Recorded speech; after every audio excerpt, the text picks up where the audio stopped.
Right. We are episode 9 of the Duke London podcast. Here with Tanaya Martin, also known as Ice. We're actually in Ireland at the moment. We're judging. Well, we're not judging right now. Right now we're chilling and eating pizza. We also have Tom Malone in the building. He's in the back. In the back. He's our guest producer for today. The guest producer. So yeah. What's up? So yeah, I was just introducing Tanaya before, and the pizza arrived, and we had to start again. First time we've had to start a podcast again.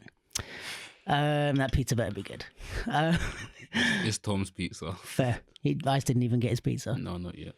So what I was saying before is I would class you as one of the top tier of battlers, especially from the UK. Ice let me have my opinion and didn't comment on such a thing. No, I don't agree. Fair. But everyone's allowed to have their opinion. Okay, we can get into that. And yeah, so should I call you Ice? I don't know. I've never called you Tanaya, so it'd be weird to start now. Yeah, I don't know why. Why have you never called me Tanaya? I think I mostly call people by what they introduce themselves as or how I meet them. So like, because I first met you as Ice, I'm like, it just sticks. But yeah, so you're obviously a battler and a lot of people know you for that, but you do hip hop theatre, you do choreo, you do a lot of different bits. Just before we had to restart, you were saying that you kind of like got into dance and then it took over your life. Yeah. And you kind of did a lot of different things inside dance. Yeah. So was that always the plan from the beginning? Like, I'm going to diversify and do a lot? No. No. The plan at the beginning was literally to do choreo. Okay. And like, it had nothing to do with theatre, had nothing to do with battling. Like, it was just like, I want to be in Boy Blue. Yeah. And is that where you started in Boy Blue? Yeah. And yeah, I started in Boy Blue. And that's what I wanted to do. Okay. Like, that was my dream. Yeah. And then there was this thing of, I was in Boy Blue. Like, I was here now, you know? Yeah. And it was like... You like achieved that first goal? Yeah. And like, I'm the type of person, like, no matter where I was in life, like, I did football. I played in like the young Arsenal team for a bit. Sick. Then I went down a level, and then I went down a level, and then Okay. I was like, okay, shit, like, that made me want to always go up in things. Right. So then like, in school I liked science. Then in like year 5 I got sent to like Oxford University and was like doing science every weekend at uni. Then went to sixth form and done like biology, chemistry, psychology, and then dance as extra. Oh damn. But I'd like wanted to do More. upper level. So then I went to do neuroscience next. Oh shit. But then dance fell into my life like completely by then. Yeah. And This so, is when you were how old? So I was already dancing. Okay. I was already in Boy Blue and I was like around 15 or 16. Oh, okay, right. Yeah. So you've been there for quite a while. And then like I was in a training group. I didn't actually get in at the beginning. Shit. I did the audition and I watched like everyone like Dwayne and like people go into Boy Blue. And you were in the like, training all group? my friends, and I was like, oh, me and Kelsey were in a training group. Oh, stress. I had to mention Kelsey. You had to bait him out. It wasn't just me, guys. We were in the training group, yeah. That's funny. And that like the way Boy Blue worked as well was similar to what I had like thought about in life. As Okay. in, we're trying to go further ahead. Yeah. And like Kenrick's mentality was like, you gotta always work hard. Like there's no such thing as hard work. How do you measure it? Right. You know, which is impossible. Yeah. And so there was like a structure in place to allow you to kind of progress if you worked hard. So like when I was in Boy Blue, I was like, I'm here now. And like this thing inside me was like, you need like always need more. Right. Like that's how it came towards me. So I was like, I'm in Boy Blue. Like then I saw Dwayne training in the lobby outside doing freestyling. Oh, sick. And I was like, this guy's crazy. Like, and he was like, at the time, I think it was like him and Josh that were the youngest. Right, yeah, that everyone was talking about, you know. Definitely. Like going to Charing Cross and all of that stuff. And then I was like, raw, like, this is crazy. And like, slowly started training with Dwayne. And then, like, I was just training with Dwayne. Like, we became friends. And then Kelsey Miller. And then TJ. Yeah. Was part of, like, that little lobby area training group for hip-hop. Where was this, at Maryland? At Maryland. And we used to train in the lobby because you couldn't train in the studios. They were always booked. Oh, okay, right. So like while classes were going on, you training there. Right. And like Ken would come out of class every now and then in the classes you went in and like train with us. Sick.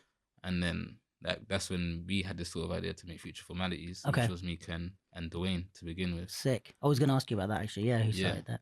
So then then Kelsey was just in it anyway because he trained with us, and Right. TJ, and then then I think we went to a Freestyle Friday, and then we saw Evian, Right. and then I was like, this guy. Is like, Evian younger than you, isn't he? Yeah. All right.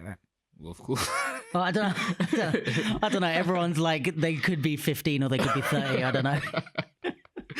No, but yeah. Yeah. So we met Evian at Freestyle. I met Evian at Freestyle Friday, and I beat him. Okay. But like in my eyes, this guy was too sick. Yeah. So then like we started training together, and then slowly like Future Formalities became what people Sick. knew as. So who was the like when it was kind of solidified of like what people first knew about when you guys came on the scene? Who was in that clique? That was me, Corey, Dwayne. Yeah. Kenrick, but it wasn't really battling with us because he has like a whole company to look up to. Yeah, their responsibility. And then TJ. Yeah. And Evian. Okay. When did Josh come in the picture? Josh came in the picture like I would say 3 years later. Oh really? So it was quite like, a thing first. Yeah, so like Future Formalities. So remember Noesis was about, and like we were all in that. Okay. For us, Future was already there. Before Noesis. Before we joined. Am I saying it right? Noesis. I don't know. I've never known. Okay. But it is for me. It's Noesis. Noesis. And that's how I've always called it. All right, we need to get Shadow on the podcast. If you know how to pronounce, Shadow knows how to say it. If you know how to pronounce it, comment, and then we'll read your comment and still not be able to pronounce it. No one wants to say words correctly anyway. Like Noesis. Anyway, so you guys were all in that. I remember that. So when you guys joined that, you had already formed Future Formalities. Yeah, that was already formed. But okay. We were quite young, so we didn't have a set of what we were going to actually do. Right. It was just kind of an idea. We're all friends. Yeah, we're Future Formalities, you know. Right. And to us, it meant like for the dancers who kind of leave the room when they dance, that you can actually express yourself and like not think about what's happening in the room. And that's what Future Formalities meant to us. So those are the type of people we kind of brought in. Right. Like we would see them disappear from the room inside their dance. That was like kind of zone out in their own That was like what we were attracted to. So it was like kind of had nothing to do with their level of dance. Yeah, yeah. Or if they were like sick at hip hop or anything. It was more like, whoa, we felt that. Yeah, like, yeah. They did what we felt we done. And that was like what me and Dwayne would look for. And you find like a connection in like you guys like kind naturally. of Yeah. And I feel like that's what made Future something dope, no matter how many people joined or how late it was. Yeah. We looked for that same thing. Sick. Regardless, and it meant that we could tap into like teaching these people how to like go further, or if they were already dope, like for me, Drea was already dope. Yeah. When she came into Future, you know. Yeah. But she. How long has Drea been in it? I'd say almost 2 years. Oh, okay, quite a while then, yeah. Yeah, but like. But she's been dope for a minute. So, so she's always been dope, but it was easy for her. It was tapping into things that she didn't realize. Okay. But we could do that because we had that connection, and it was like, oh, he's zoned out and he hit the musicality like this. I've never seen that before, but I felt the connection of that, and that being able to translate that. In one session, she was just like, now I get it. Ah, nice. And like with most people, it's like, I'll tell them something, and then because of that connection, like we'll both zone out at different times. And I'll say, oh, you got it now. Did you feel it? Yeah. And they'll be like, oh, shit, yeah. Right. So it's like, that was the way that people get dope with us. It wasn't we train like crazy foundations constantly. We did that, and we did all the workouts and stuff, but the main focus of being able to like tap into someone's like mental way of thinking and imagining things was like the main thing that we looked for and helps us grow. Nice. So you kind of encouraged people to like get into their zone and be able to kind of just create whatever came out. How critical were you of the kind of finished product of what came out? Was it like, oh, it doesn't matter as long as you create from that space? Yeah, so for me, it's never mattered what comes out, but we are doing hip hop. Yeah.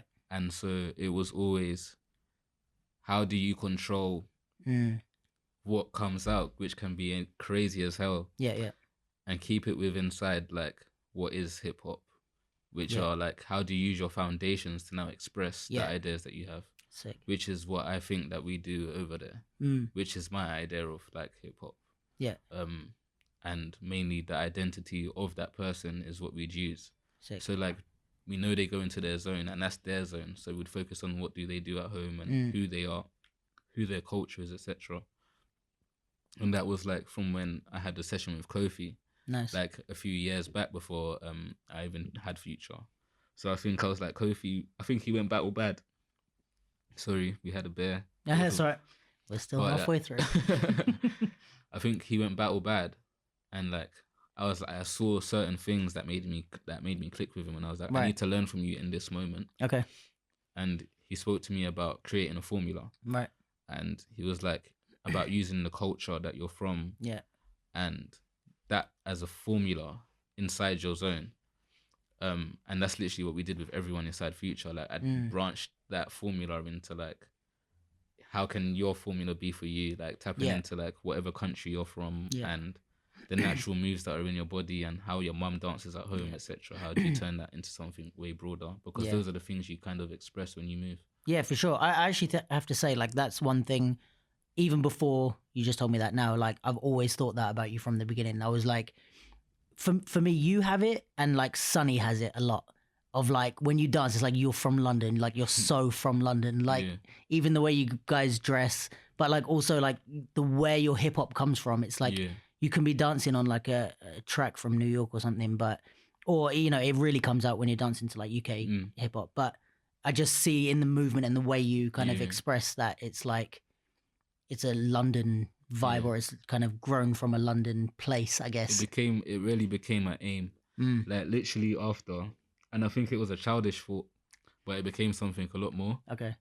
So we done the Londoner battle, the Nike battle. Yeah, I remember that. And we won. Yeah. And the T-shirt said Londoner. And I was just like, this is bare patriotic for me. Like, we never win anything. Look, we do win stuff, but it's like a rarity, you know? Right.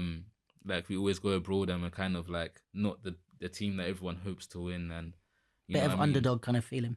And I was like, I represent my culture as like a Jamaican or a Caribbean person a lot in my dance anyway. And then I have this like New York feel at the time, you know? And I was like, but my chest says London right now, you know? And I was like I had Sonny was on the team, like Corey was on the team. It was proper like, I was looking at and the other team was like Shaquille and like Gambino. And that I was like, finals was like proper like a very London battle, like, you know?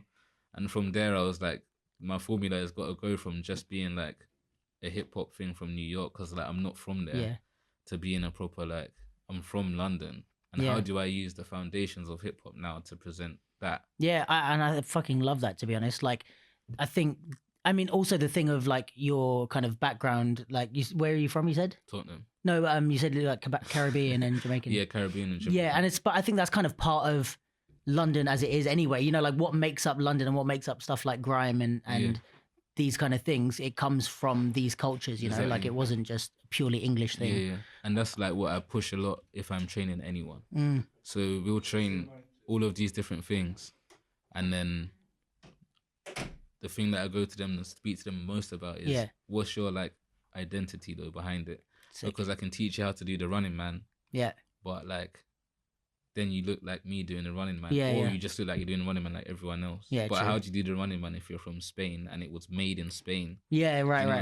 And what is like, that version of that? What is that? Imagine like if it was just from Spain to begin with. And, like, right. We dig that's like, a sick idea. Yeah, we dig like that, and then then we go even further, and we're like, oh, like imagine it came from Spain, but like now you live in New York. Right. You know what I'm saying? So how is that bounce, like New York bounce, gonna fit in with like the hips that you've now put on top of your running man? Sick. If you've managed to put hips on top of it, you know. And what does that look like? What's your kind of? I mean, you may not be able to describe it with words as more of a dancing thing, maybe. But what is it that you can inject into stuff to make it London? Like, what's your feeling behind that? So for me, it's like. It's more about the presentation of what you're doing, and like the idea of what you're doing. So the intention of what you're gonna do as soon as you step out there. 100%. So sometimes I have so many different thoughts because I'm like imaginative person, you know. Yeah. So it's hard to give you like one avenue, but and sometimes it's more of a movement thing than a. And like exactly, but a main idea that I always have. Sorry, I got. It's all good. But always put a scenario to people of how do you walk down the street in London? Yeah. Or in your area that you grew up in, or in Spain or whatever. Yeah. And so with me, I've always gone in Tottenham, walk down the street, and I'd see someone like, there was one time I remembered some guy who was walking like so extra. It was so extra. Yeah. Like, but then the first thing when I started to think about this, the first thing I put in was that. I was like, the guy was already walking with a bounce. Right. And he's already walking, and he's already got this London attitude. Yeah. And so like, you see me start my round. Yeah, with and a I'll little just lean. give a little like, yeah. And like my whole now scenario can be based off what that guy's probably gonna do next. Sick. Or kind of like that creating thing a story that he saw on the floor, like, and then I'll create something to do with that piece of chewing gum that he saw on the floor. Sick. And that's a whole new concept, and it's still all happening in London. Yeah. So all my scenarios are like, anything that causes or has an effect on something else is based on me being in a scenario that I'll normally be in. Yeah, so it could, like, movement-wise, it could be anything, but the idea grew from something that was sparked by something from London. Yeah, exactly. Right.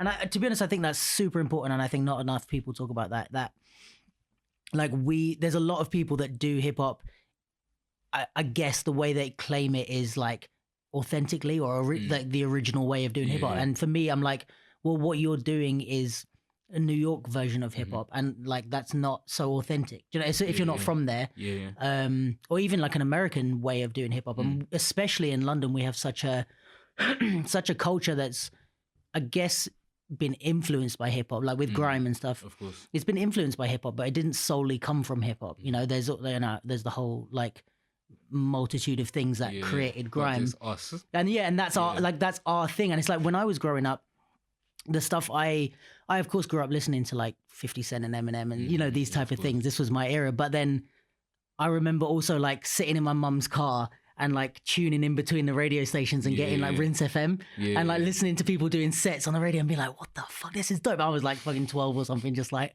what?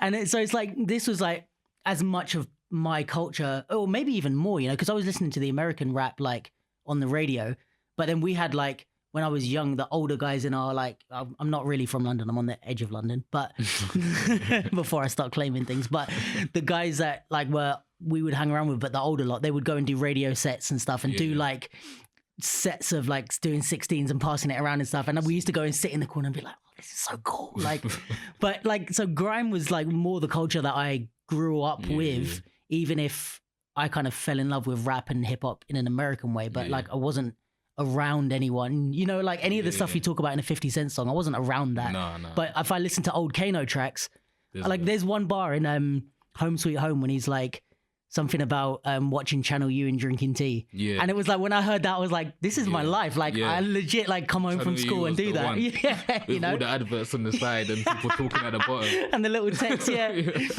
But you know what I mean? So it's like, I think it's important. It's like, if you're going to do dance or any art form from an authentic place, especially hip hop, it's like, you got to look at your own background and where that comes from. And like, I don't know if it's true, but in my imagination, the people in New York that were creating hip hop, they were creating it based on their cultures 100%. inside 100%, America, you know? And I believe that because it was a rebellion, you know, it was like, we're hip hop, we're the blacks and the Latinos, we're gonna do this. Do you know what I'm saying? And there's like, in breaking, it's just hips. Do you know what I'm saying? Like, to get the right moves, you have to use your hips. We're gonna go to Tom for confirmation on that. He nodded his head like, this is correct. Hey, Tom gives his confirmation. You know? Yeah, I'm not a breaker, guys. I'm not this. Listen. Yeah, crazy legs allow me. So. But it's true. Like, I think definitely where all the, like, when it first came, they didn't have a formula of what hip hop was gonna be, and they didn't sit there and go, well, how do we achieve that? You know? It like, just came from. I see it there, like all the gun fingers, like in hip hop, or like the directions or the gestures. They're like, they come from the West Indies, you know, right, or from African culture. Anyway, like if you take the dance away from it, it's just people doing this, and just talking like this, you know. So it's like, for you as an individual, where do you come from? Same way they came from where they came from. Like, you're training for yourself. And for me, especially back in the day, to be a hip hop dancer, you couldn't look like someone else. It was completely impossible. You know. So to do the Running Man like my guy meant that he was in a music video. You know? And that's what I've seen. I can't say that's true. But from like me researching and making sure I watched all these videos in the past, you only look the same in a music video. Yeah, or But, on like, stage or something. There were Like, people Harlem shaking in like crazy different ways back in the day if you see it, and it's like some people are just doing this little thing. That was their whole vibe, was tiny, and then some people are mad crazy. And also I think because there wasn't such a focus on like oh, I mean, it's a difficult topic, but because there wasn't so much focus on like you're doing hip hop right or you're doing hip hop wrong, when they were creating it they were just doing whatever.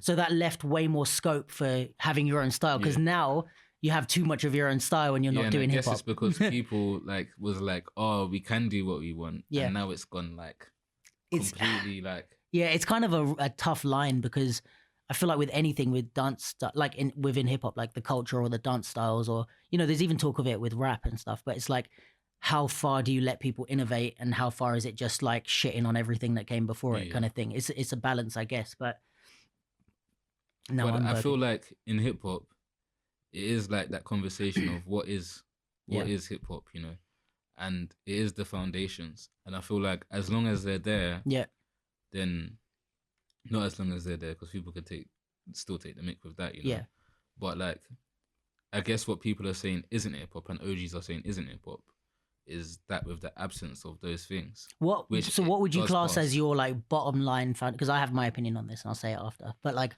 what's your? This is a weird conversations. I've had this conversation with a few people. Oh really? Yeah. So what's your like bottom line of like?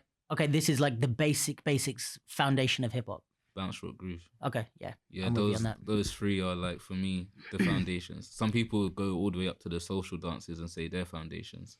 You know why I wouldn't? They're created by the foundation. Yeah, exactly what I was going to say.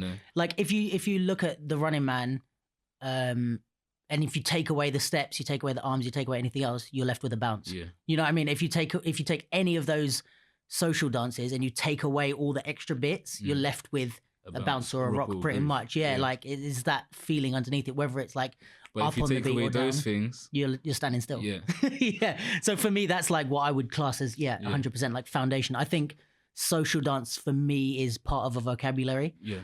Created by a social. Yeah, and it's how that's your choice of how you express those different ones. Yeah, 100%. And also, I think we've been talking about this for a long time, because when I first started in the UK, there was like this conversation was like so heightened. Like, first of all, it was called New Style everywhere. Like there was no hip hop battles. It was like New Style battle, New Style battle, and everyone was like, "What the fuck is New Style?"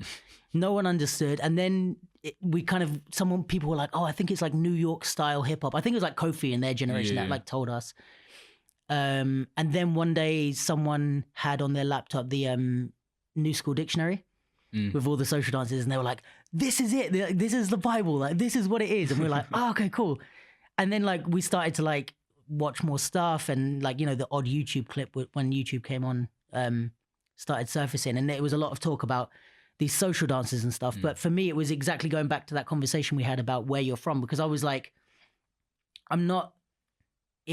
that's not how I would dance if I go out with my friends in the club. And that's what's crazy, because I did Link's workshop at SDK when I went. Right. And afterwards he had a talk. And that's one of the things that affected me, was that certain social dances are actually based on that person who made it, or those people who made it in that town, going through a completely different experience. Like, I think it's the Rambo. Bruv, I was just going to bring that up. Like, like it means something. Yeah, and wouldn't it be like, they would say it's like trying to like intimidate people and they're going to rob them or something? Yeah, like you do, they say it was a signal. You do this and then jump up behind the person who has loads of chains on or something. Yeah. And they'd go rob them. Yeah. Like, we wouldn't do that in London, Yeah, and fucking, even if it was in London, I wouldn't do, like, who am I robbing? And that's also the thing, that's one of the things I tell people as well. I'm like, in your dance, like, why are you doing this? Yeah. Like at a point in my life, I did like do this to people because I was a bit crazy as a kid. At the point, but like you didn't, and I know you didn't, because you've told me about. Yeah, for sure. And like you're all the way from Uruguay, and like no one's from Uruguay. That's why I use that country. That was not just a randomly thrown in example, right? Yeah, you're all the way from Uruguay, and like your culture's completely different. Yeah, and even if you did live that type of life, it was slightly different. Yeah, and like you're trying it. Can be completely different. You're representing you, Yeah. It's like, to be honest, this is, there's the extreme version of it is like cultural appropriation, when people are wearing like outfits of like gangsters in LA, like with the Bloods and the Crips outfits, as if it's like a pop-in outfit or something, which is like the extreme version of it. But then even if you take that down to like a less extreme version, it's still like, okay, maybe you're going to dance normally, but then you're going to do something that's not part of your culture, not from where you're from. And I think what we've done is we've kind of accepted, that's part of battling. Like if some person from like where I'm from, my parents are from fucking Hertfordshire, and we're like out there going like pow, pow, pow. It's like, what are you doing, bro? like if you wasn't good at it, people look at you like you're taking a piss. Yeah. And that's what some people are missing. Like some people are really like pushing the boundaries of like going ham with like shooting people down and like and also I think it's a balance then again between being creative and having a scenario and having an imagination, and then crossing that line into like you're pretending to live this life. So for me, it's like it might be different in a battle, but what gets me sometimes is when people go out to clubs or there's hip hop after, but you've been to bare like event after parties, and people are doing all the social dances as if like they're being judged like in the club, and I'm like, is this like that's legit how you dance? So you don't have like your training in hip hop was your entire life kind of thing. And maybe it's because I started when I was older, but like I was dancing not confidently, but I was out in clubs and at parties and at house parties before I ever learned to dance. So that's interesting. Do you know what I mean? So it's like when I go now out to a party, I'm gonna dance how I normally dance. Then when I go into a battle, I'm gonna fit the rules of hip hop or fit the rules of popping. But I don't need to do that in a club. You know what I mean? Because it's not my only identity, I guess. It's true, but like that's interesting. I'm quite like shocked that you thought about that like that.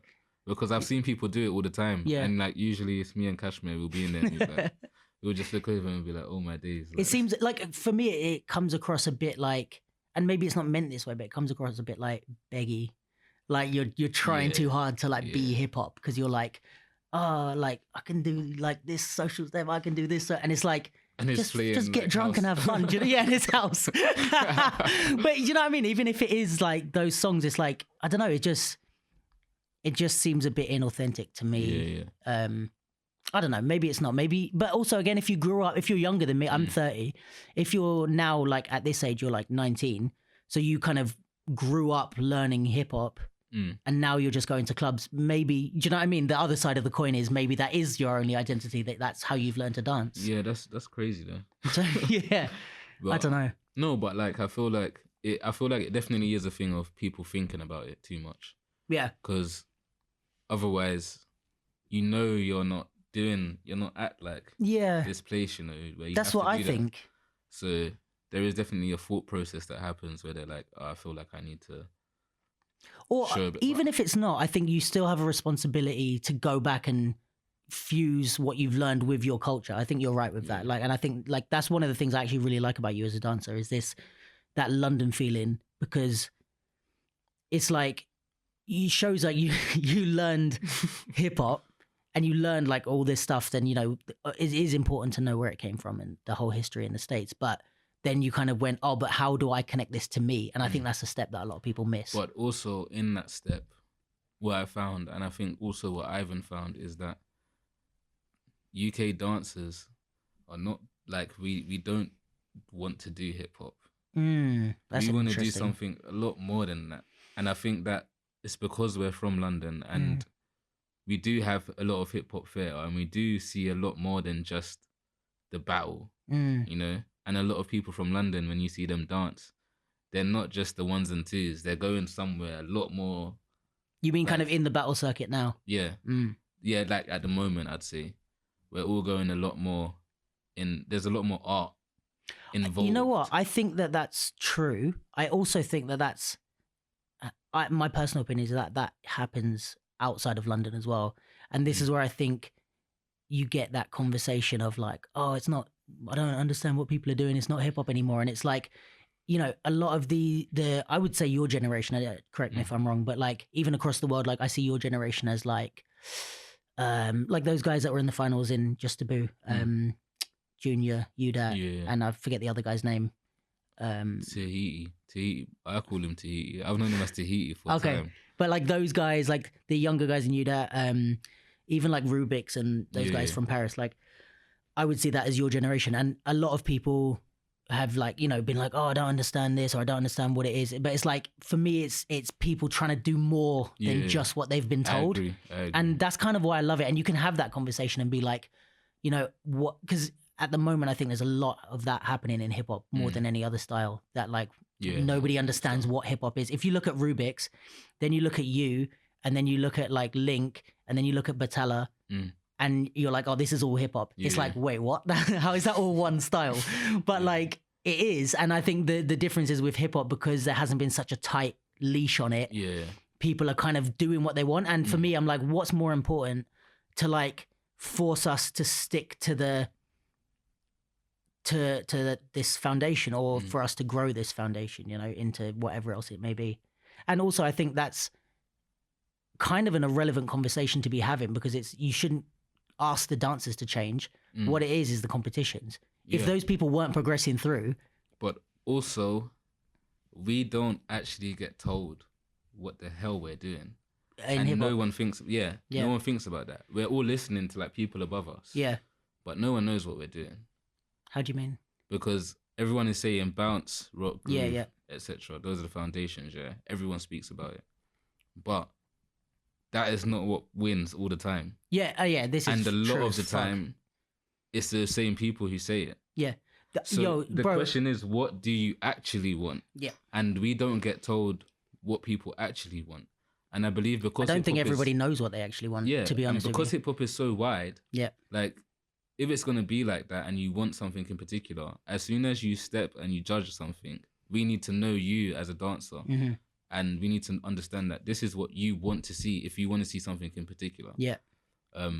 But to be honest, that's been happening since I first started dancing, I think. I don't think that's going anywhere, because that used to frustrate me when I was like 18, 19, that people would be like, oh, this isn't hip hop, this isn't hip hop, this isn't hip hop. This guy wins. And you're like, wait, hold on. Because wait, what? Or even with popping, you know, it was a lot of people that would be like, you know, like this is popping, this is popping, this isn't popping, and then vote for some, you know, this was more when I was into popping, but like would vote for someone that doesn't do any of those things, and that they've even said, you know, Salah was a good example. Because people used to cuss Salah, but then when he was in a competition, they'd love him and vote for him. And it's like, what do you want? Because you're saying he's the best there, but you're not, when you're teaching, you're saying, no, that's not right. This is how popping should be done. And it's true that there's definitely a disconnect between what people are saying that should happen and what they're voting for in competitions. And it's even sometimes how they dance. Yeah. But let's not speak about that. But, you know, I think it's definitely possible to dance differently than how you judge. Yeah. Yeah, but... Because I'm like that. I think I'm a pretty decent hip-hop judge, I would say. Yeah. Like, I think I balance everything, and I have a good knowledge of, like, what makes up a good hip-hop dancer. But I don't do it when I dance. I throw that out the window, and I accept the L's for that, you know? I feel like people say do this, though. So if you're telling people to do something, that means you want them to do it because you want to see it. Right. But then you're not doing it yourself. If you don't do it yourself, then you don't want to see that same thing you want to see people do in yourself. And that's what you're judging people on. That's interesting. So I never thought about that angle before, actually. Because it's too deep, and why am I thinking about it anyway? Why am I not just at a battle now, just smiling and having fun? It's not fun anymore. Because we're changing the world. We're changing the world, guys. One podcast at a time. One podcast at a time. The last podcast was alright. I think it was Brooke or someone like that. Yeah, I don't know. Some guy with a beard that wasn't as good as mine. But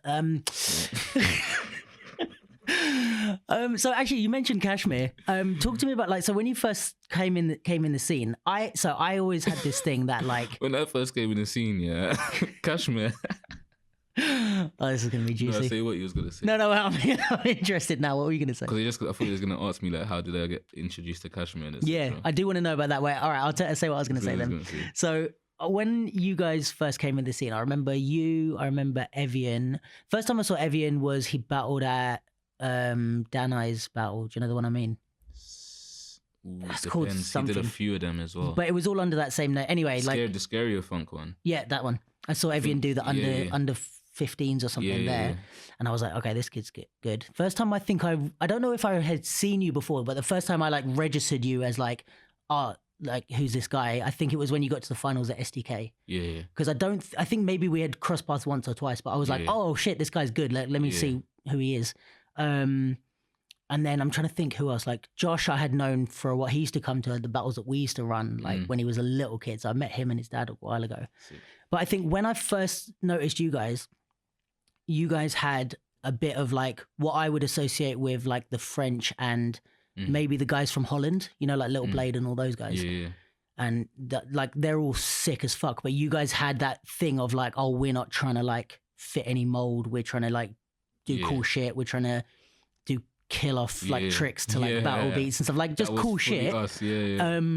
It was all really cool and really exciting. But I was like, okay, cool. Like I'm looking at a generation of like Kieran and Kashmir and people who have, especially at that time, have like been trying to drill into people about like hip hop and hip hop has to be this and hip hop has to be that. And, you know, Kashmir doing his Facebook statuses and stuff. So I was like, right, this is, and the thing is also you guys were good. There was other people that came and went who were like not as good, but also had that kind of like, oh, I'm going to do whatever I want. But it's like, yeah, all right, but you're not great. But then, but then when you guys showed up, I was like, okay, these guys are good and they're doing what the fuck they want. And I was like, for me, like our kind of generation could have either embraced you and been like, all right, like you're dope. We've got stuff to offer. You've got stuff to offer. Like, let's make something cool of it. Or could be like, fuck you guys, you're doing it wrong. Yeah. And then you guys would have gone, fuck you, we don't care. And then I was like, that could get interesting because if there's going to be a split down the middle, who's going to like survive that kind of thing? But what I saw, as soon, from my perspective, you guys came in the scene, started getting good, and it was like not long after that it was like you did a battle with Cash. Yeah. You guys were doing stuff, you were training together. You guys did KOD, like you, Evian, Cash, and Kieran. Yeah. And I was like, I was actually super happy and surprised, and I was like, that's fucking dope because I actually think you guys' dance benefited from it. Yeah. I think their dance benefited from it. Yes, it did. Damn right. And I think the scene, to be honest, benefited from that. Like, it's become more of a like together kind of thing, even though we're all competitive as fuck and like everybody wants to beat each other and stuff, which is sick. But everybody's like, oh, but let me help you, or oh, you're going out of the country, let me hook you up with someone. And you know, that could have broken down from the jump, I think. So tell me about what was it like meeting Cash, and did you feel that support from the beginning? For me, no. And I don't think anyone did. Really? Cash. Well, back then, everyone knows how he was, mate. Yeah. But it wasn't a no thing, actually. It was like, I was always, like I said, I was like a proper like go deep person. Yeah. So like, I think I even hollered you. Yeah, definitely. So like, I saw that what you guys were doing, like Cash, you, Karen, etc., was of a certain standard for me, innit? I'm a bit gassed to be put in that list, but carry on. You're an arse.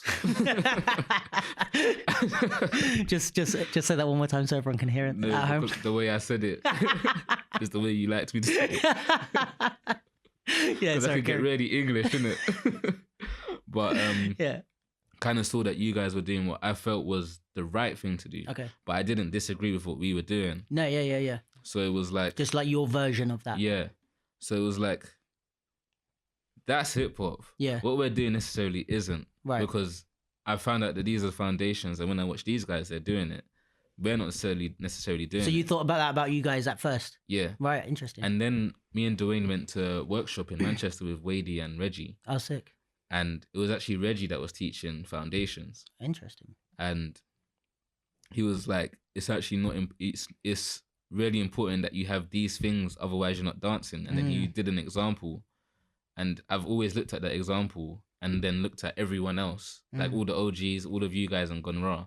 Like, if we're not doing that stuff, we're actually not doing hip hop. What type of, was it like the bounce and the rock? It was the bounce and everything. And like, it was mainly this, like the chest and the bounce hair, you know? So you kind of saw, as soon as he explained that, you kind of saw that in every, I'm always trying to put puzzles together in my head, you know? And like, so that my was the brain one piece. does this thing and it like fuses stuff quickly. I'm like, oh. Right, and then you saw the unifying thing that everyone was doing. And I was like, that's hip hop. And I was like, we need to be doing that, but what we're doing can still be inside of that. Yeah. And then like, I feel like our styles then molded. And then like, I spoke to Cash. I was like, I feel like a few things are missing. And I think the main thing that had happened to us was we were technique dancers. Yeah. And you guys were dancers. Well, you know, it's funny that you say that. Like, I was just talking to Kieran about this the other day, that it fucking cracks me up, because how you felt is how I felt when, and I started dancing, or I was in the scene before Kieran and Cash. Actually, I was like, for me, no, but they'll back that. Like I see myself as like the baby of Ivan, Kofi, Kenrick, those guys' generation of battlers. So when I first started battling, it was maybe like 10 people, but it was like Swarf. Do you know Swarf? Yeah. Swarf, Ivan, Kofi, Turbo, Static. These were like the guys, and I came in, and it was like just after that, or like maybe around the similar time that Cash started coming in. But like I definitely went to a fair few battles where Cash wasn't there. Then he came in and started getting dope, and then Kieran came in, and I felt like that, like I was the guy doing popping and doing tutting and fucking waves in hip hop battles and getting cussed for it and being like, oh, you're just doing popping, like blah blah blah. So I was always like, and I kind of took a pride in that and being like, yeah, well, I'm doing it my way, fuck you guys. So then that was my thing, and all the concepts and combos. And then I was laughing about this with Kieran the other day, that like that was my thing, and as soon as I got good enough at it, it's like you guys showed up and did it way better than me. So I was like, oh fuck, I'm not as good as the people that are doing foundations, and then you guys showed up and I'm like, yeah, but I'm also not as good at concepts as the people doing concepts and waves. And but that's all we did. Yeah, okay, yeah. So maybe, but also, you know, I would say for me, like I've only learned to fuse them in any decent way in the last 5 years. That's where I was at. Yeah, that's what Cashmere gave to me. Sick. Okay. And that is the like big thing I would thank him for, like very clearly. It was, and I teach it to a lot of people as well. Yeah. It's, you have your bounce rock and your groove, so you have your hip hop, and then you have your technique, and then you have both of them together. And like for me, that's my standard foundation formula for me. Yeah, is to have my technique and my foundation. When you say technique, you mean like your kind of creative. So anything that's creative that like doesn't have a bounce rock or groove involved inside of it, and normally is an extension of the body rather than the body itself. Cool. You know, that's a nice way of putting it. Yeah. Yeah, like these things, like technically can't dance. Yeah. In my head. 100, bro. For other people, so it might.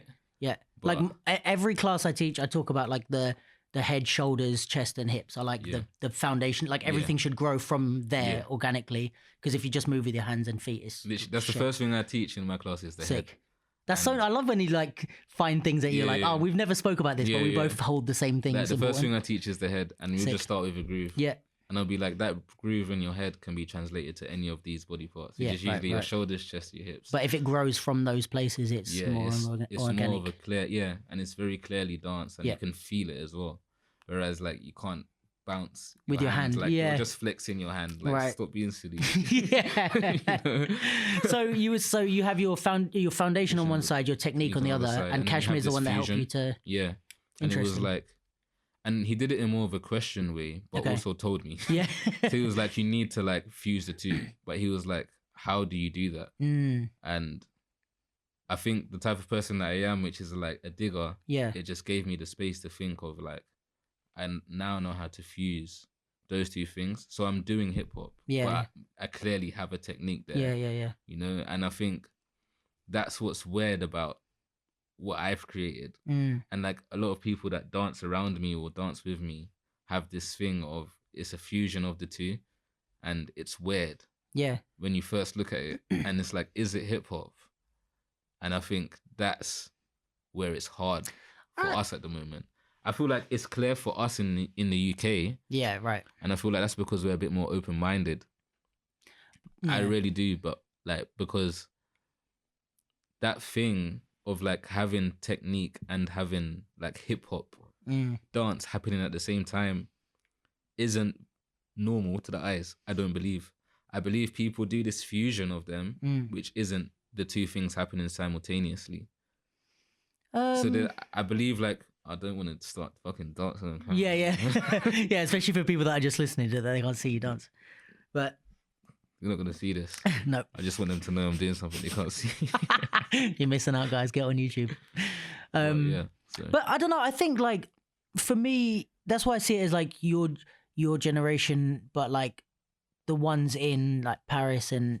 I always say, like, Paris and Holland because I feel like that's where, like, the best hip-hop is coming from, like, European-wise especially, you know? Like, you've got dope people everywhere, but especially my personal favourites, it's, like, some of you guys from here, and some of the guys from Paris, and some of the guys from Holland, especially the hip hop kids. Couple guys from Russia are coming. Yeah, I mean, like, there's legit people I love in quite a few countries. Quite a few. I could like fucking name people forever, but I think you know, that's the thing. I'm starting to see more with the kids than the adults, because my thing with why I did get into this thing of just doing like concepts and techniques and stuff with no hip hop when I first started was like, it was fucking boring to me of like, okay, we're just going out there and doing like social dance. Ones, yeah.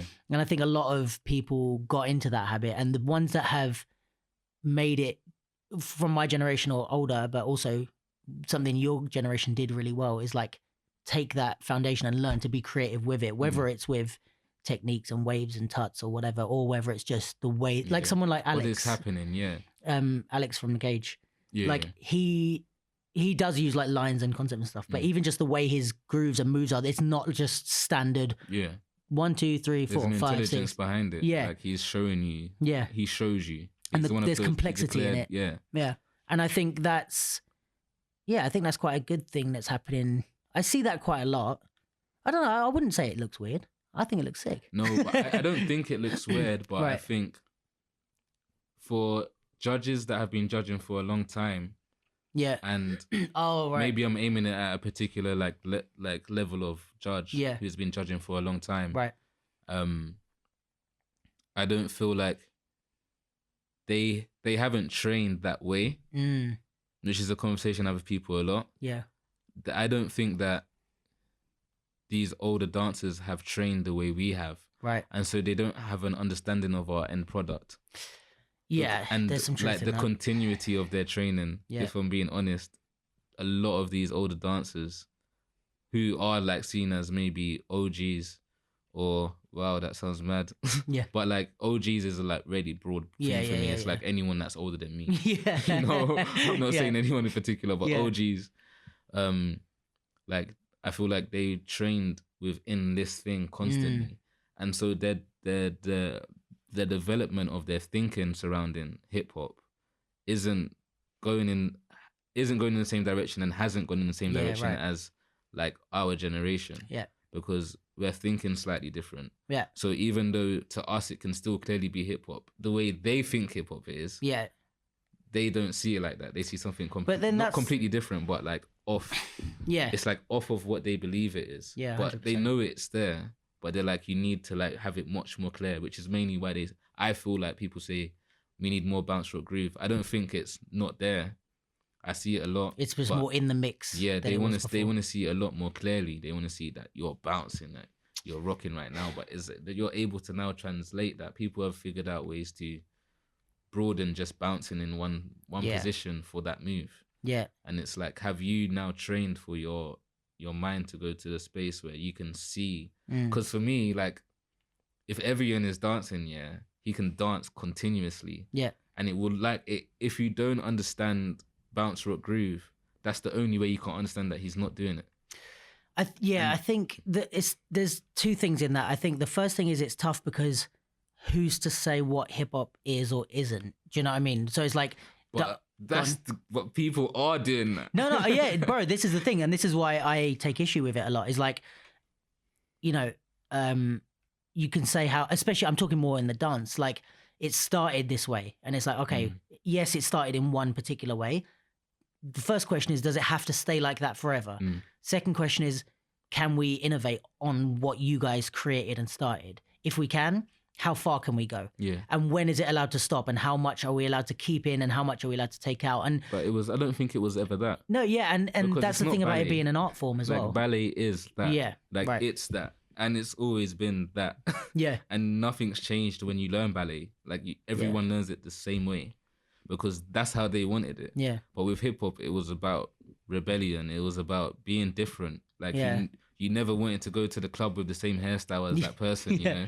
But like now you go to a battle and everyone has the same trousers. And also hip hop is very current. So like the thing that gets me as well is like, you know, another just little random thing, but like people that talk about hip hop and being hip hop and doing social dance and doing your foundation and knowing your foundation, but then don't do the social dances of their time. Like when dabbing came out and they're like, oh, dabbing is so stupid, or like the Woe, or the, is it Renegade? like you and fucking Drea kill that dance. But like I don't even know that one yet. But like, you know, like all these current dances. If you don't know them, but you know the fucking every social dance from New York in the 90s, like how hip hop are you? Because hip hop was you like the OGs what you're saying to do. Like you told us social dances are continuing to happen. Yeah. And then you're shutting them down, even though they incorporate your bounce rock. And that's like, the thing I always talk about. Like all of these, this one has all of them in it, and it's so crazy. All of these social dances have a bounce and rock underneath it, and not only are they like, let's say in air quotes, allowed because they have a bounce and rock underneath them. I would say they're essential to know because it's like that's gun lean and all these things that came from London. If you're from London and you do hip hop and you don't know those dances or don't put them in your dance. You can't tell me shit about not putting the fucking Running Man in my dance, you know? For me, it's all... Because you're doing technically foundations of what some people call foundations, but you're doing social dances. Yeah. And they are social. 100%. And they're dances. Yeah. And they incorporate... And that's what we've been told is the foundation. Yeah.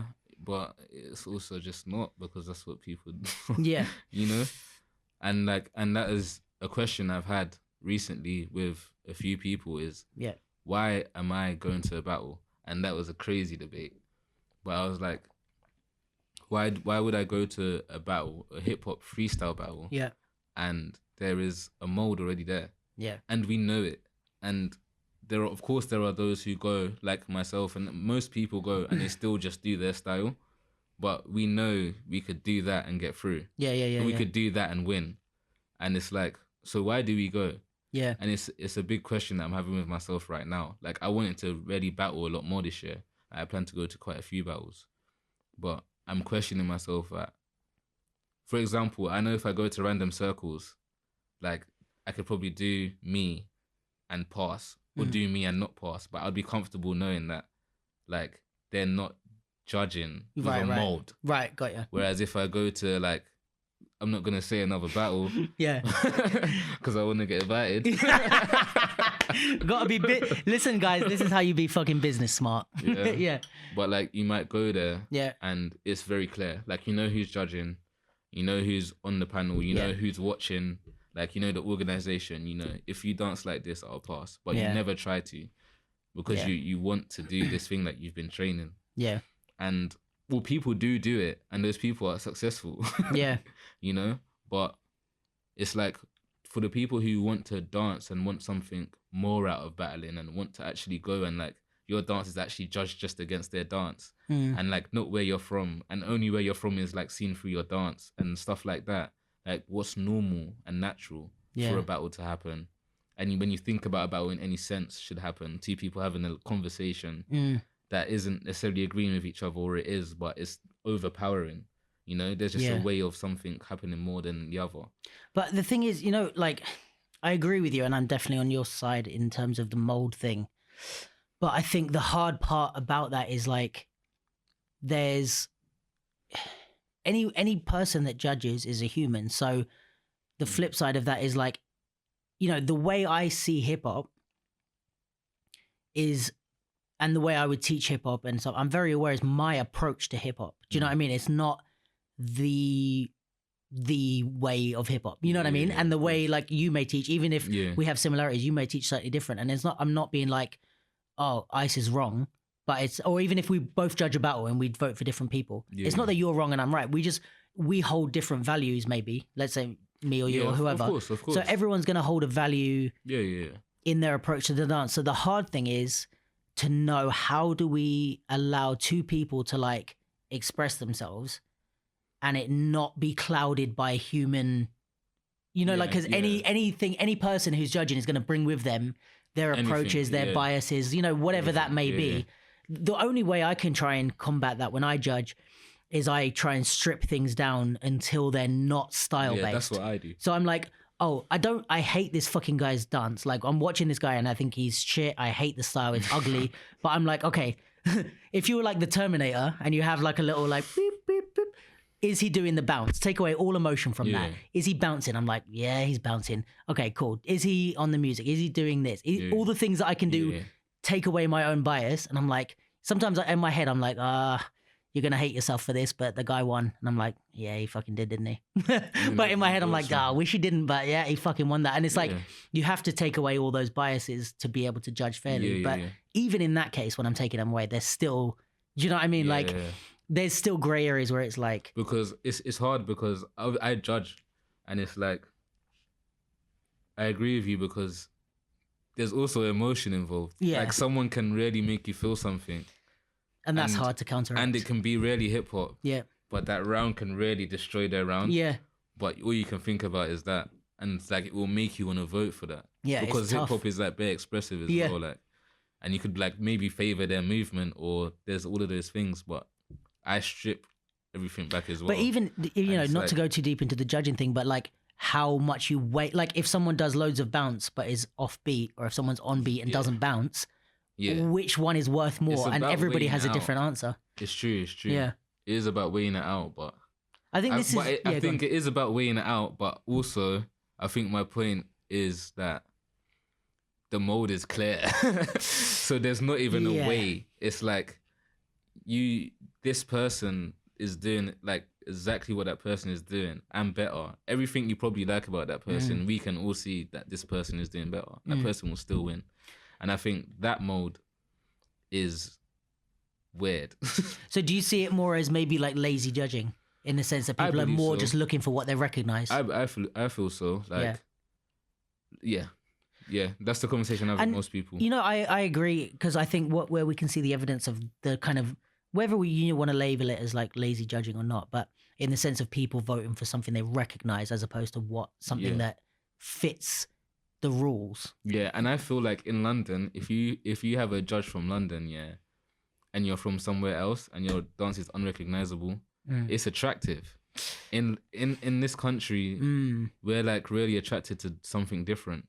And that's so weird that you say that now, because that's like when I first started, it wasn't like yeah, but no, but it's true. That's your fault. You don't have to live that life. You know, you got a different life. Yeah, like we fucking change the scene. No, but I think there's definitely something in that. But I think it's like, it's you see it in when things look recognizable rather than anything else. Yeah, and you know, whether or not. But I think that's my point I'm making. People come to London because I feel like now we are, I don't know about other countries, but from my perspective, we watch a lot of countries a lot more. And I feel like our eyes are based on watching other countries dance. So like, even when someone from another country comes and they're like French or German or whatever, and they have that style, we immediately go, oh, we saw something similar on YouTube, and our bodies start to like, that's true, relate the things together. And so like, people will come here and just smash everyone out the water. And then like, those of us who have traveled, will just be like, did that just happen? Yeah, that's true. I mean, but there's a billion factors when it comes to like anyone judging anything, but like, we're just listing them in the conversation. Yeah, for sure. And I mean, that's always going to happen, you know, with dancers kind of mimicking what they see as good. And but I did a little bit of research on that. And we have a part of our brain that just does that.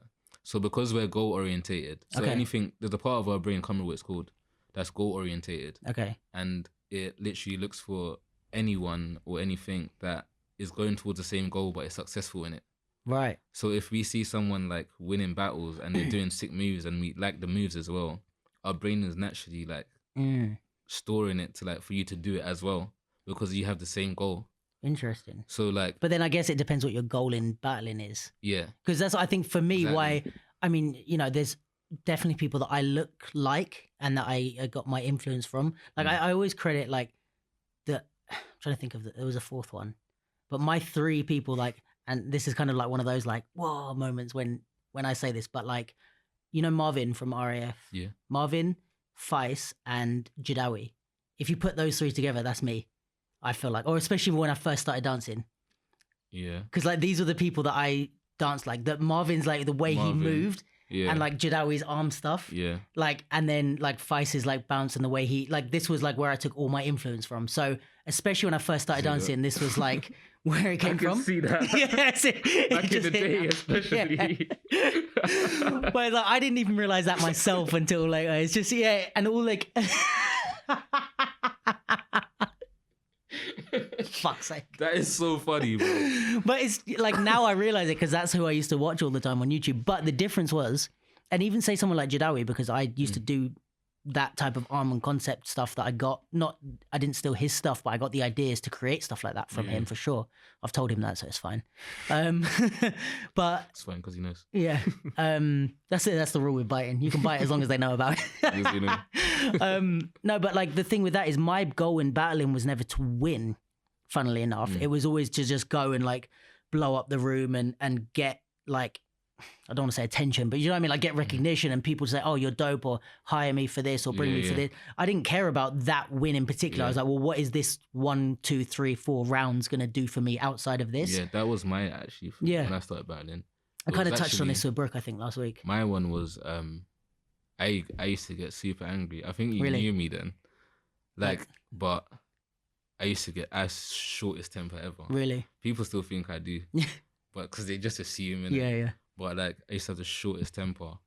And I realized when I battled, like, I don't know where I got this anger from, but I'd be an angry like kid. And I was an angry person.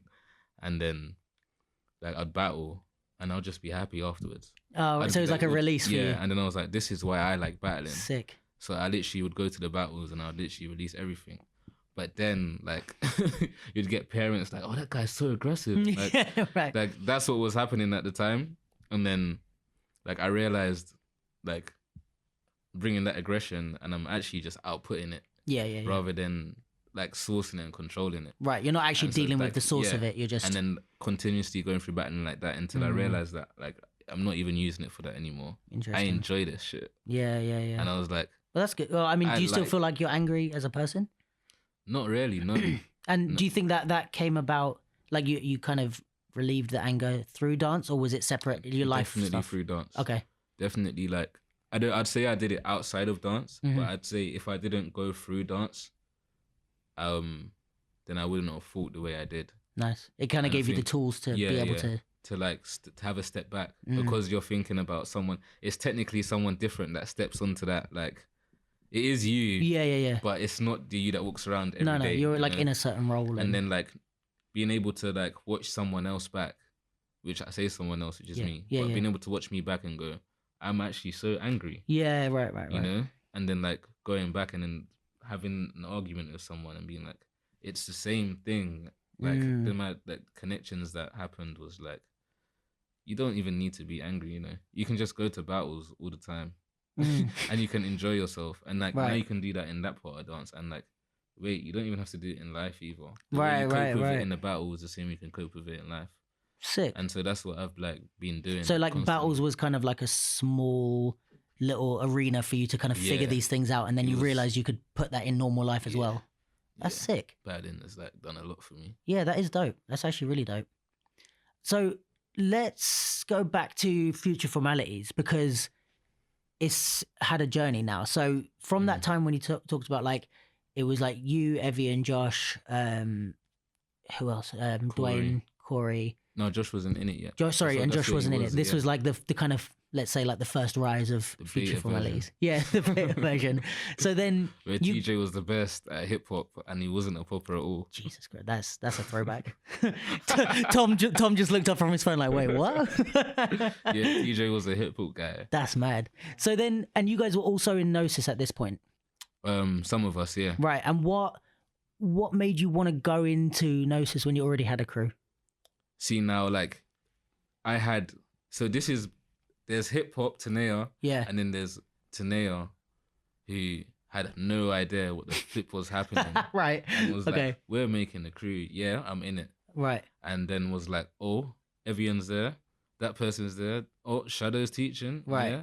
And I was attracted to Shadow's dance a lot. Okay. I was like, oh, this guy's like, he's different. And he still is. He's bare different. Yeah. And I was like, whoa. And then like he was teaching people now. And I was like, oh, sick. Like, and then I think they put out videos in it. And I wasn't in the original Noesis. Oh, right, no okay, right. Everyone thinks that like. So the other guys in Future were in it before you? So there was a lot of IMD in it. Yeah, I remember that, yeah. There was a lot of IMD in it. And so Corey was there. Right. And then So Corey came from IMD and then went Future Formalities and Noesis at the same time, kind of. No, Corey was already in Future, like, cause he was in IMD, and IMD trained literally like a session after us. Right.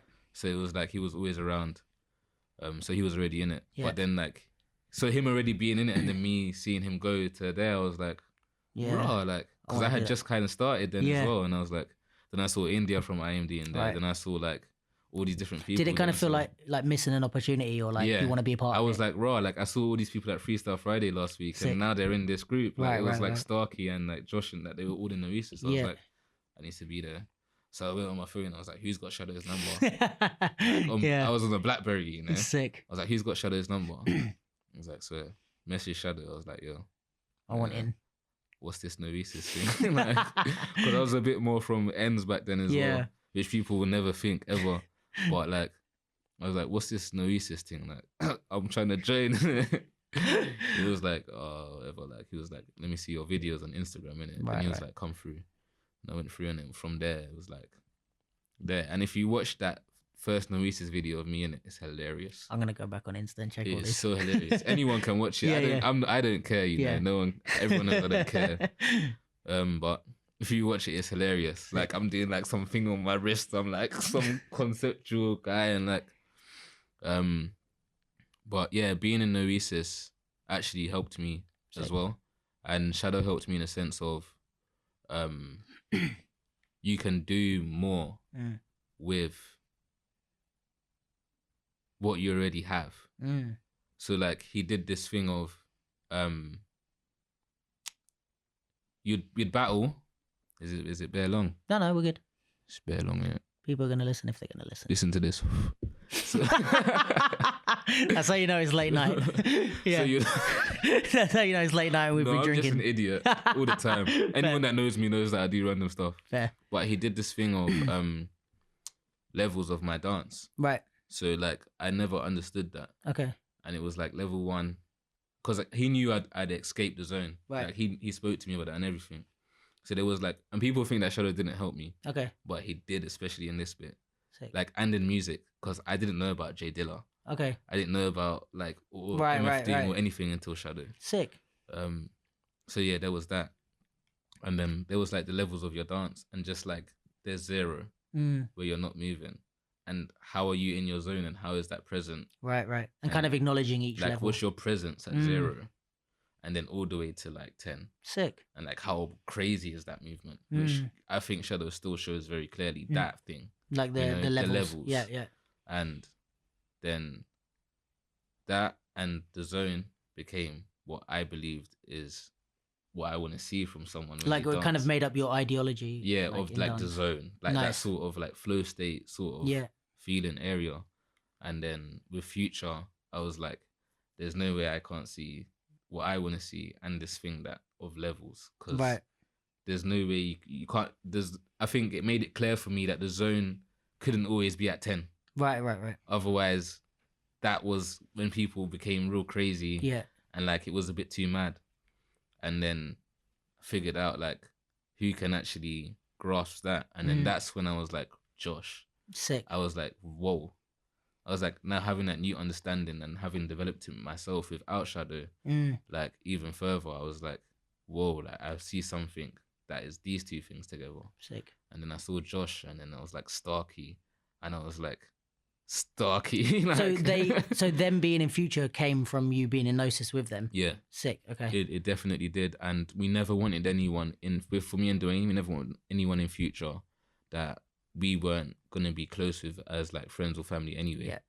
So I think more people need to. So we spoke about this, innit? But like more people need to take that in account with crews. Yeah. It's like company or like professional work is one thing, but if it's a crew, it's like kind of should be your family, you know. But yeah, like it was like they have to be close to us. Like I had to ask Dwayne. Dwayne, like I'm cool with Starkey, like I'm cool with Josh. He was like, oh, I don't know that. Yeah. Let me meet him. Let me talk to Kenrick. He spoke to Ken and was like, I don't know. Even I was like, I don't know either. Yeah, that's like there's something. I was like, they trusted me in it, and then we brought them in. Sick. And I think we brought Mia in with them. Okay. Because like she was underneath Starkey, and she was like, she definitely had this thing at the time of like, in particular to everyone else, of like getting out of this room. Yeah. And then it was just us. So like it didn't get really big yet. Okay. And then we did a sick performance with Mia in it. Where like was that? straight afterwards. I think it was at a breakout and we were Oh, guests. sick. And it was like, yeah, it was just the zone. It was just based on that. It was dope. So what happened? So then obviously like kind of in the journey of it, like you guys left Noesis, but then a lot of those guys left Future.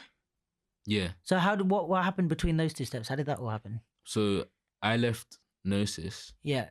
And then like a lot of people were still in Noesis for like a year, a few years. And then a lot of people left for whatever reason. Just all kind of different reasons. Everyone just, yeah. I'm not going into that. I don't know. The official comment is, you don't know. No comment. And then we're in the police station right now. Interrogation. Can't say my government. But where was I? That everybody left for reasons unknown. Yeah, everyone left for reasons unknown. Yeah. And then like I feel like with Future, I went through a stage of you all need to be at Future. Right. You know? And that was my thing. You need to be on time. Yeah. Like I was like Kenrick times 10. Okay. Like you need to be on time when you're doing this. Yeah. I was really moany, but I was also a bit younger. Right. Kind of, was it coming from a place of like wanting the crew to succeed? Wanting the crew to be like one of these crews that like go the whole way together. It's always been so my, you didn't like, want there to be ideology. like any weak links or anyone lagging or... For me, it was my way of teaching, especially at the time. Right. It was like, I'm going to tell you, you've missed it. Right. I'm going to tell you you're late every time you're late, you know, so that it's going to annoy you. And just get on people's cases. But I think in a case of, and I look at it now a lot differently, they were my friends or etc. They also received it as that. Yeah. And things definitely went a lot further than that, especially because we were friends. So we would have arguments. Right. And like, I feel like people got tired of having that. Even I got tired of it. Like people would leave and I'd be like, cool. Yeah, right. You know? Because it was like but then our friendship would blossom outside. Right, so once they had left. Yeah, because it was like people didn't want this. I don't think anyone in Future wanted this because we were all these types of people, you know? 100%. And so it was like it's hard to have like Kieran, Andrea and myself and Josh and Evian and Dwayne and all these people like in one room. Yeah, and because like, everyone wants different things. Yeah, at each time and different ages and like I think each person being individually dope, especially in like different areas and slightly different in different areas. It was just like some people are just like, well, I don't even really want to like you know what I'm saying? Which is fair. Like and I think I was like, that's fair. That's one of the hardest things about having a crew. I'm sure Tom can agree on this as well. Like one of the hardest things about even having a crew or being in a crew is like not everybody wants the same thing. And especially when, you know, it's one thing when you have like what I would say is like a company of like you have a director, you have funding, you're like, yo, I'm paying you, show up at 9. This is the fucking piece we're doing. Learn it, get your paycheck. You know, that's one thing. When you have a crew and it's like, right, we all want to put in, we all want to feel like we're a part of this journey. Like it kind of becomes immediately like too many chefs and you don't all get what you want out of it. In our case, I don't feel like it was too many chefs. I feel like I was the only chef. Right. And everyone's kind of like meh. And I feel like that was clear. I feel like people knew I was in charge of it, which in my eyes I was never. Right. So you mean people in or outside? Just in general. Okay. Like if you was to message someone to get Future Formalities, it would be it'd come through me, you know, most of the time, and I'd be like, oh, why am I getting the message? Right. So you wanted to more feel like it was an everybody crew, thing. Right. Yeah. And I don't feel like they left it on me. I feel like it happened. Right. I feel like I was like, cool, we're doing this thing. And I was like, let's do this. I took control. And then they got used to me being in control. And then when I was delegating, there wasn't an understanding. There wasn't a longevity of me like given people roles and stuff like that. So then they didn't stick to them. So then I got annoyed. Right. And then it was like that. But we never I've never had a problem with someone and then we don't just speak straight afterwards. Yeah, okay. And even if they've left the crew, like we're always all cool. Yeah, so you're good with everyone. Yeah, like there's no problems with anyone. That's sick. I mean, you know, things can happen. Like again, Tom's gonna definitely agree with this, but like people come in and out of crews, but it's like the main thing is how you deal with that. Yeah. And especially, you can dance with people, you can not, even in relationships, Yeah. like you can not want the same thing, but it doesn't mean that you have to deal with it in a shitty way. And I realized that like people have lives. Yeah. And like each person had something. Like now when I speak to them now, I'm like, oh, that was happening to you. Yeah. Or that was happening to you then as well. And this is what's happening to me. Yeah. And maybe I said that like that, and to me it wasn't that deep, but to you it would be, and all of that stuff. And especially because we don't have like someone above us. It's just us. Yeah. Like it's a young crew, and we're just like, and like all of us didn't grow up together. Yeah, like, yeah. For me, Dwayne and Evian and Corey, like we were together quite a lot for a long time now. But for like maybe Kieran and Dwayne, who are really close. Yeah, they're really close. But at one point, they would have like not had a connection whatsoever. Yeah, different generation, even age gap, age group. They come from different backgrounds, I guess. Like, exactly. Yeah. So like it was kind of like dealing with all of those different things, and I wasn't in a space to like, especially when people left quite togetherly. Yeah. I wasn't in a space to control people around the same age as me who want to do their own thing. Yeah. Who are that's like, tough, who even have for hormones, like and like so many different things that I wasn't realizing until like now. That's even tough for someone with years of experience to deal with, let alone like doing it quite at the beginning of your journey. And like and I think a few things happened where we didn't get to do a job because of the things I was complaining about, and I was just like, told you, yeah, told you, motherfuckers. I was like, I told you, yeah, and like but fair. Like all in all, I think that even though people left, I think it was good that they came and left. Yeah. I think it helped them in a way, and I think it helped me in a way. Yeah, for sure. So again, it's kind of. I feel like even in a like. Sorry for interrupting. No, you're good. What a dickhead! Fuck's sake! All right, finish what you're saying then. Yeah, I ruined this guy's beard. I can't. I totally forgot. My brain is laughing. Fuck's sake. All right, I'll say what I was going to say. All I was going to say is kind of like the relationship thing, where even if you don't end up like being with that person for the rest of your life, like they kind of change something about you, and you both grow from it. Like, or a good relationship should have that. But yeah, I guess it's like that with Future. Like all these people that kind of came in and went, like you both affected each other. Yeah. I'm sure they would say the same thing. Yeah, of course. I feel like we've all had those conversations already. That's sick though, that you've had spoke about that and stuff. And I feel like, I don't feel like they're not in the crew. Yeah, right. Like I don't feel like it's ever gonna disappear. Yeah. And I feel like in their heads it's never disappeared. To be honest, I don't know if it's just me, but like I see that from the outside. Like even no matter who is or isn't in Future Formalities or whatever, we're together. I'm like Josh, Evian, like you guys, I see you as that clique. Like you're that type of people. You had your moment of being together or apart or whatever. But even when I see everybody doing different things, do you know what I mean? Like when I see Evian doing sick in a battle, or like I see Josh or Dwayne crumping. Like, I'm just like, oh, they're all related to each other in that way. So I think you definitely left your mark on all of us as well, I would say. Maybe it's just me. Maybe everyone else hates you guys, but I'm playing. At one point, there was one point in time. No, but I definitely think you definitely, had something that I don't feel like last. I feel like we're still quite collaborative people. Like I went to a battle the other day at Red Bull Studios, the head nod thing. Oh yeah. And Evian and Free Flow came through. Sick. And at one point we were just there, like we were just all dancing. I don't know what it's called, what we was doing. Yeah. But it was happening, And then but that's who we kind of gravitate towards. Yeah, that was the it's circle still your of people. Yeah. And then I done Brits with Drea, right. And then I done one of Karen's little quick videos that he does. And then tried to get to another one but couldn't make it. Yeah. And with everyone, so you're still around those people. I talked with Josh and judged with Josh at Dylan's thing. Yeah, true. And then we'd go for drinks at the party afterwards and that's one thing I always think about, because even I have that with maybe let's say the side of the scene that went to Throwdown or something back in. Did you ever come Throwdown? No, because you would have been too young, I think, right? Yeah, I had to watch it. Tom, did you come Throwdown ever?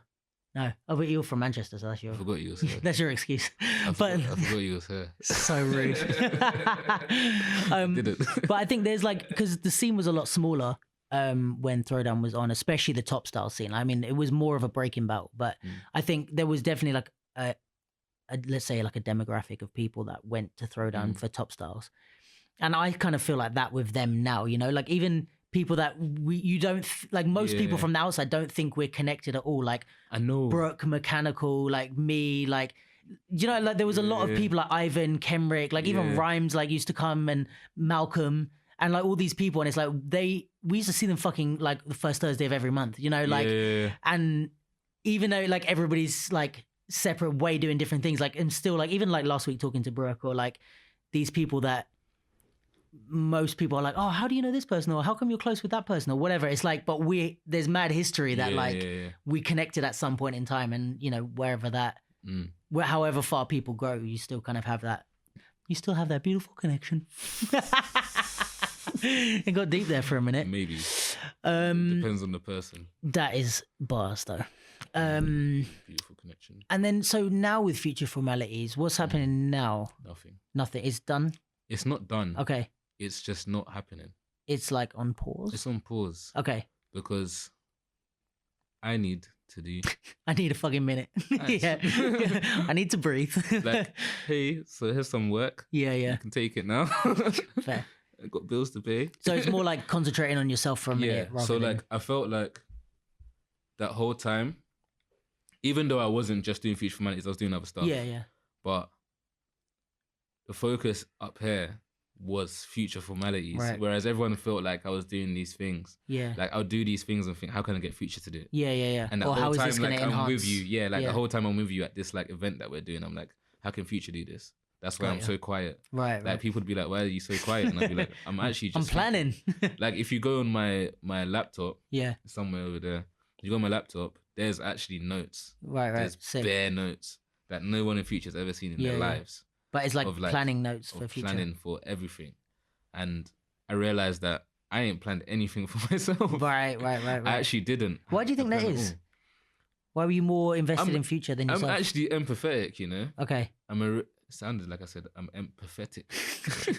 I'm just pathetic. I'm just pathetic for having empathy. But kind of it is like you can be. But so you're more focusing on other people. Yeah, I did realize that was like I still can't not do it. So I still have like these people I train. Right. Yeah. Because I just feel like I need to give back.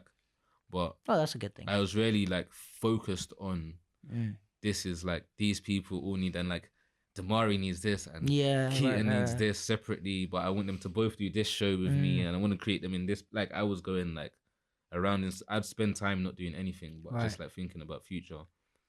And then I was talking actually to Hazel, who like became like one of the top people in Future, like in terms of looking after the crew, like what are we gonna do, like how do you plan schedules. Like Hazel was me, Hazel and Starkey like for quite a long time. But like she was just speaking to me about just like self and like what are you gonna do for how do you feel about Future? Like what are you getting from it? And all of these questions just sat down and had me thinking, and I was just like, I don't do anything for myself. Right. I actually don't. And if I like go to make money, I'm like I used to charge them £3 for the 3-hour session, and I would teach for the entire session.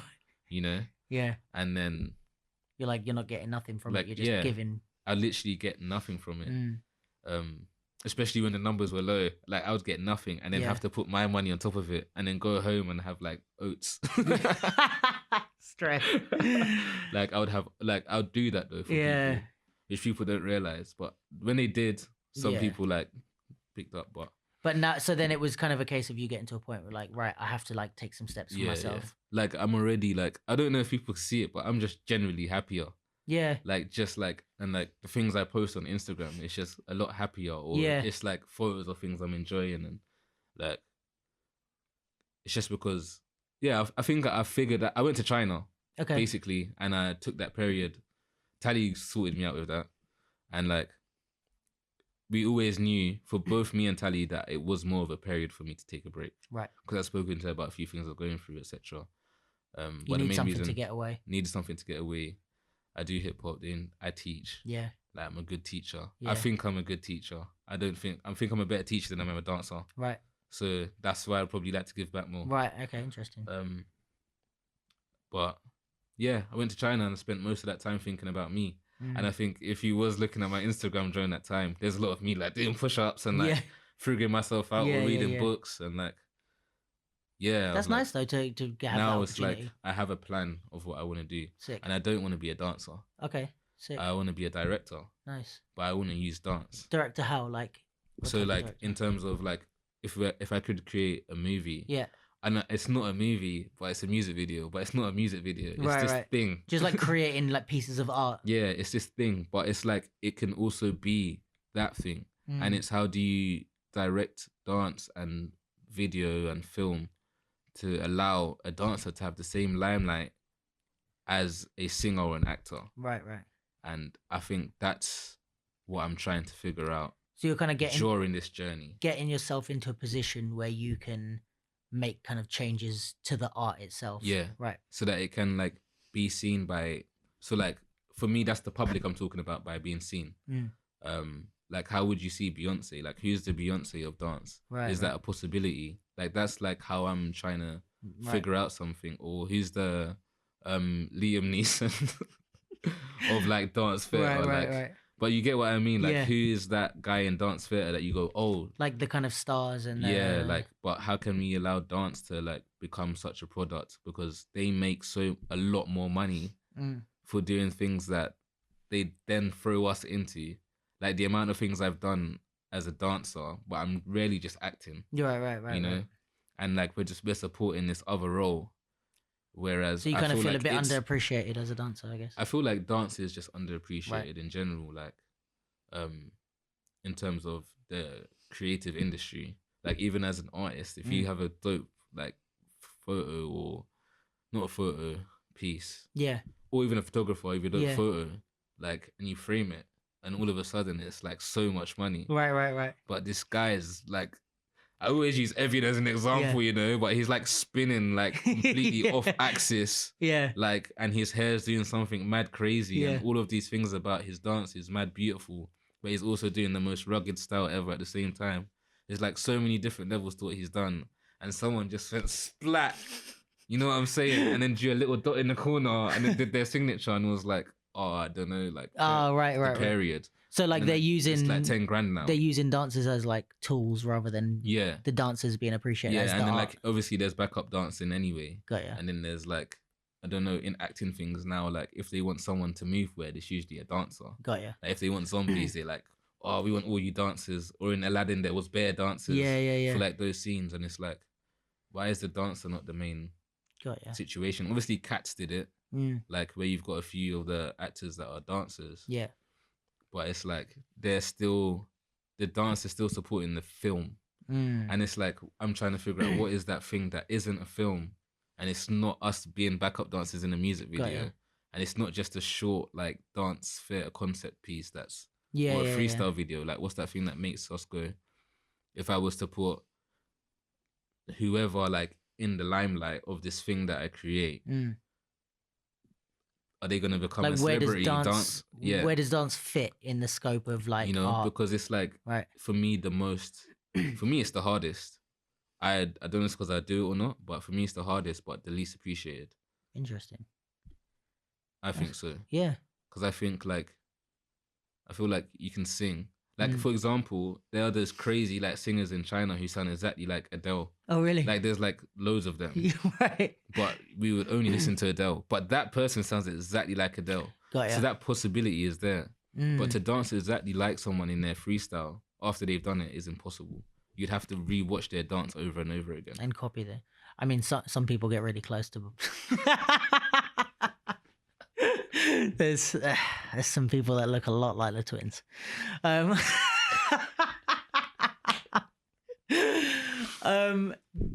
else? What I was going to ask you as well.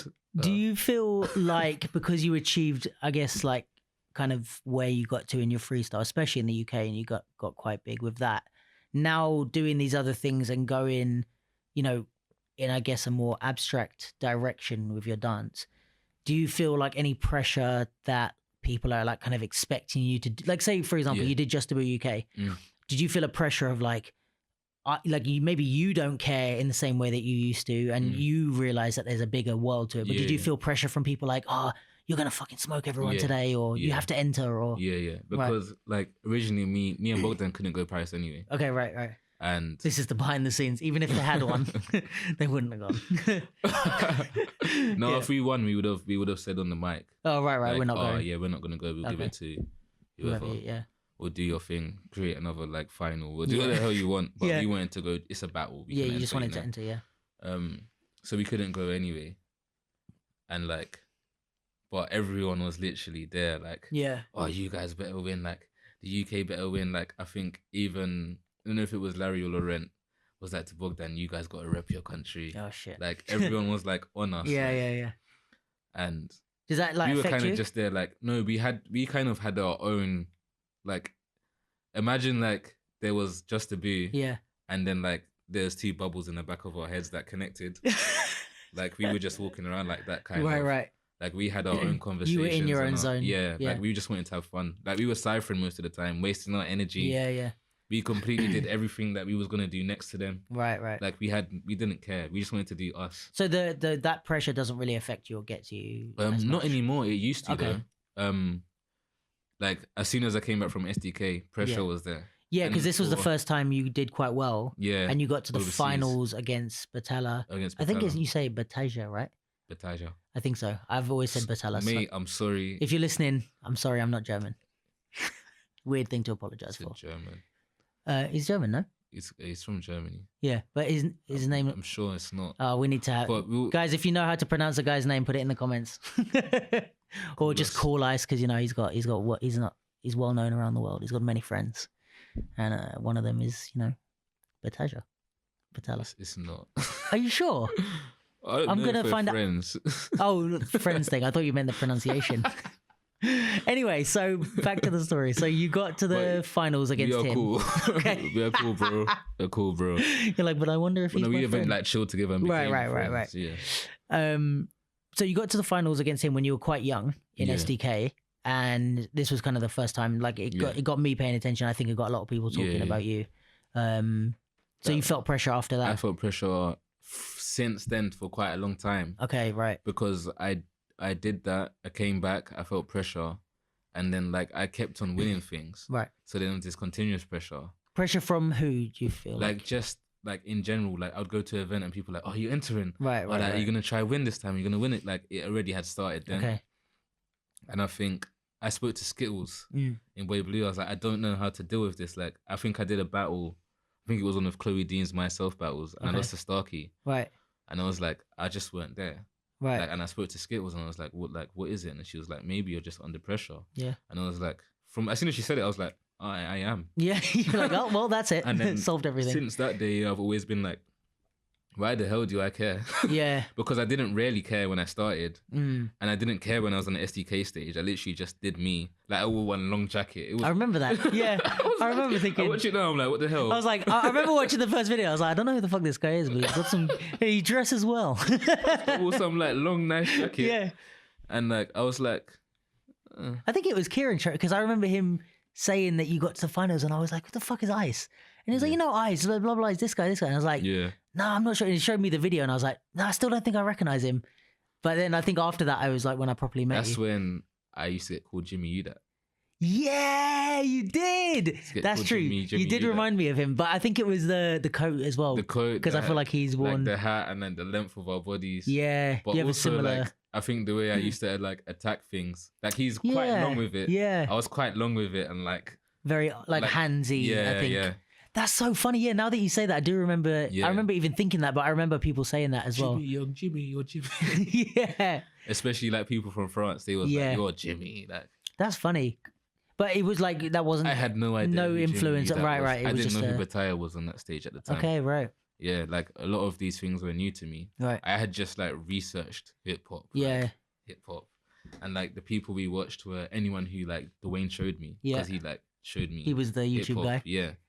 And like it was like Wadey and like Reggie at the time, and like it was all those people. I had no idea about Link. Did SDK learn like I think a lot of my experiences taught me like that, and then like the pressure of, I think SDK took me on, figured it all out a bit, but still had this pressure. And then I think finding me and being like, and then finding the whole like I want my culture to be in it made me like be like. So it kind of showed you what was important. Yeah, the more I found out about hip hop and like how far it can go, and like what it actually is, and like foundations and how it happened in America and all of those stuff, I was like, why do I care what you think? Yeah, like, yeah. Even if you're like my best friend right now, it's about me. Yeah. And I think that having that thing is like gave me the confidence, I'd say, to be like, I'll do whatever in that room. Right. Whatever's gonna happen is gonna happen. But that's interesting that you went pressure. Like you got into the kind of culture and the scene, felt the pressure, and instead of pushing away, you kind of went deeper and going deeper solved the pressure. Right. That's so like the more you dug and the more you picked things out, the more you were like, oh, I get how to feel good about this. Yeah, and I feel like, yeah. So like that's like now I don't have a pressure. Now it's like the only pressure I have is just me. But do you still think people act the same way they did, but now it doesn't get through? No, people act the same way they did. Yeah. But yeah, that's what I'm explaining. It's more like, it doesn't hit you. It doesn't, I don't feel the pressure, whereas like they'll tell me and I'll be like, yeah, like I'm gonna try. And, sick. But I am. Like it's not like, oh yeah, no shit. Yeah. Like I feel like just to be like, I feel like in my semi-final rounds, I had pressure on myself. Right. And like but because it was it was me, all it took was for me to say to me, oh, you know what? You don't have to have no pressure. Yeah. Like, and or you can put the pressure in a different way. You can use it as a motivation. Yeah, I literally turned the adrenaline into like composure. Sick. I was like, I'm gonna use it, and like, I don't know how I'm saying it, but like in my mind, I'm very imaginative in it. So in my mind, all the adrenaline went into like a little part of my body. Right. And then like, you know, like nitrous oxide. Yeah. Then it like, I pressed the button and then as soon as it started, I composed. Yeah. No, but I think that's it. Is like you use these things as a tool when and where you need them rather than letting them go out. I think that's, I mean, not to get too into it now because we've got to start wrapping up, but like you can use that with anything, with anxiety, with anger, with happiness. That's literally how... Turn it into a tool rather than letting it overwhelm you. Yeah, that's literally how I said battling has helped me. Sick. Because I did have anxiety. Right. I don't know if people knew that. Yeah. But like, I feel like I would come around all of you guys and I would just be there. Yeah, I do remember you being like super quiet. Yeah. And I would just be there because I wouldn't know what to say. Not because I was scared. Yeah. But like, because I just didn't know what to say. Yeah, you didn't know how to start. I would think about what am I going to say and stuff like that. So even though I was like funny and open to like at home and like who I am like in front of everyone now, like battling was like, it taught you to like compartmentalize and use things as tools. And like now when I break things down to people, it's from that. Sick. And they're like, wow, you make so much sense. And I'm like, okay. I didn't used to. I didn't used to. And then it came from dancing in the corner of my room. Sick. Oh, that's dope to hear though, man. But Sick. And I'm really happy to hear, like, especially like kind of seeing you come up from younger, like not like from the beginning, but from like, I guess SDK times. Beginning. What's that from? Indie beginning. Oh yeah, that fucking viral video. No, yeah, I'm just happy to see you. I spilled the drink. Oh, it's all good. I was gonna say something really nice and you ruined it. I spilled the drink. He spilled his beer. No, it's all good. I was just gonna say that I'm happy to see you kind of feeling happier and more like. I was talking about it with Brooke, like moody. Like, do you remember me moody? Yeah, I used to wear the like bucket hat. Yeah. Even though I wear them now, but I used to wear it like hair. Yeah, for sure. And I just used to just be in the room. But it's dope to see when people like find their way in battles and in dance and like understand, because it's a lot of pressure, it's a lot of fucking competition, it's a lot of stress, especially when you're young. And it tends to be that the young people are the ones that come with the sick ideas and blow up quick, you know? Yeah. And then they get all that pressure. So yeah, I'm happy to see that you're like figuring it out. But yeah, thanks for I'm gonna wrap it up. Thanks for coming all the way to Ireland to do the podcast. No, I'm joking. We're both here for a judging job, and we have to be up super early in the morning, so that's fun. I spilled my beer, so I'm gonna get another one. And Ice is gonna go for beer number 2. What a maniac! And Tom, by the look of it, is going for beer number 2 as well. No. No. Tired? Yeah, he is. All right, guys. I've been told that I should tell everyone to leave me comments and reviews, especially because it does good things. I'm still learning with the podcast. I'm still trying to like make it bigger. So I think all the comments and reviews, especially, I just want to say this because everybody's writing me, which is super nice, and it fucking makes me feel super good. Everybody's writing me to give me feedback and tell me they liked it, tell me they didn't like it.